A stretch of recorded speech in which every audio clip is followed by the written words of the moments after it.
Masih di kota Serang. Hari ini kami berbagi di hari Jumat. Dan sudah pasti akan banyak sekali para pemulung yang duduk di tepi jalan, yang mengharapkan ada pengendara yang bermurah hatinya memberikan sedikit berkatnya kepada mereka semua.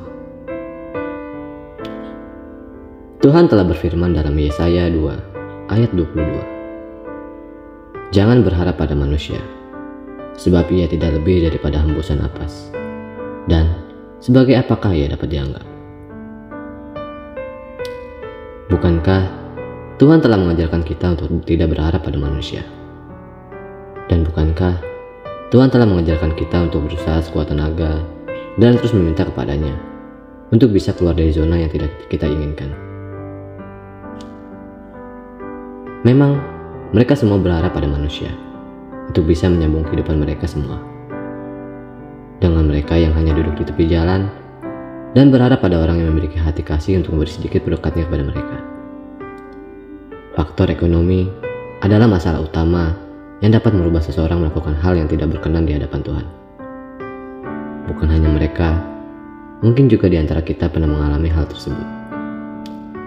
Di saat mengalami kesulitan ekonomi, terkadang kita khawatir dan akan muncul logika yang tidak sehat dan pemikiran yang tidak stabil, sehingga membuat kita hanya berfokus untuk bagaimana caranya untuk mendapatkan uang tanpa harus melalui prosesnya.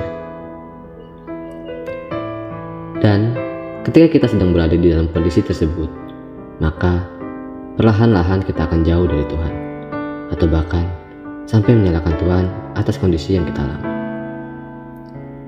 Berbeda dengan orang yang pandai bersyukur dan selalu percaya akan janji Tuhan. Sesulit apapun kondisinya, mereka akan selalu bersyukur dan akan selalu meminta jalan kepada Tuhan agar dapat keluar dari kondisi tersebut.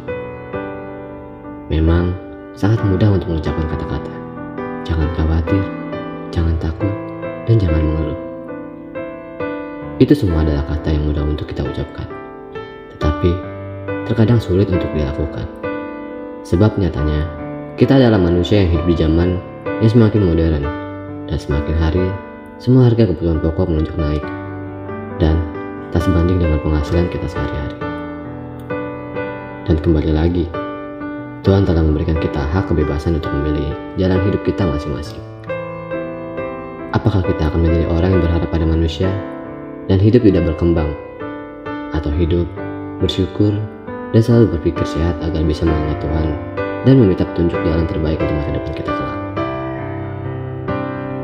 Hidup di jalan Tuhan itu akan selalu menyakitimu di awal, tetapi tidak di akhir.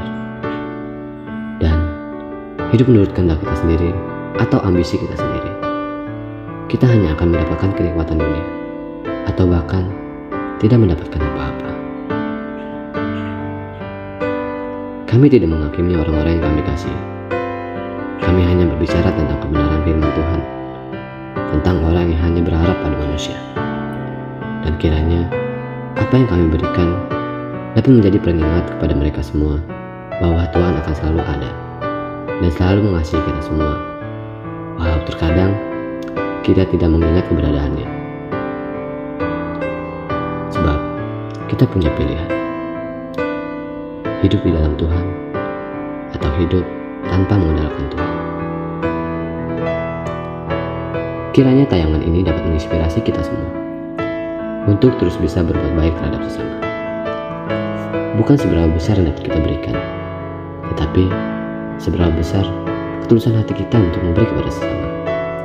Dan hidup ini bukan seberapa banyak kita dikenal orang, tetapi seberapa banyak orang yang dapat kita bahagia.